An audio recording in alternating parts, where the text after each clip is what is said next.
నా పేరు పెట్టబడిన నా జనులు ఎవరమంట? మనం ఎవరము? మనం ఎవరము?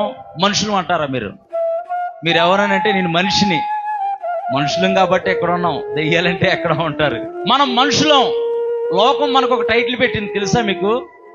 లోకం ఒక టైటిల్ పెట్టింది మనకి. ఇక్కడే ఉన్నారు మీరందరూ. లోకం ఒక టైటిల్ పెట్టింది మనకి. మనల్ని ఏమనిద్ది? లోకం ఏమనిద్ది? వీళ్ళు దేవుని బిడ్డలు అనిద్ది. అవునా కదా? లోకం ఏమనిద్ది? వీళ్ళు దేవుని బిడ్డలు, దేవుని ఎరిగిన బిడ్డలు అంటూ ఉంటుంది.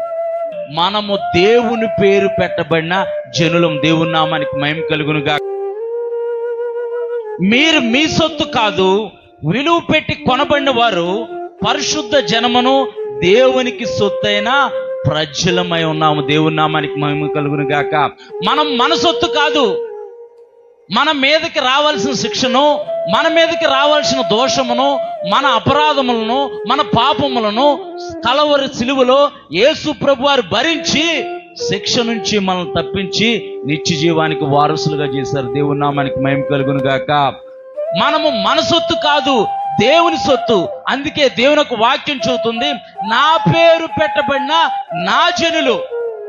మనం దేవుని ప్రజలమైన జనులై ఉన్నాము, దేవుని జనాంగమై ఉన్నాము. నా పేరు పెట్టబడిన నా జనులు తమ్ము తాము తగ్గించుకొని ప్రార్థన చేసి ఏం చేయాలంట? తమ్ము తాము తగ్గించుకొని, మనం తగ్గించుకొని దేవుని సన్నిధిలో, దేవుని యొక్క మందిరంలో ప్రార్థన చేసేవారిగా అంటే మనము గోజాడేవారిగా ఉండాలని దేవుని ఒక వాక్యం చెబుతుంది. దేవుని నామానికి మహిమ కలుగునుగా.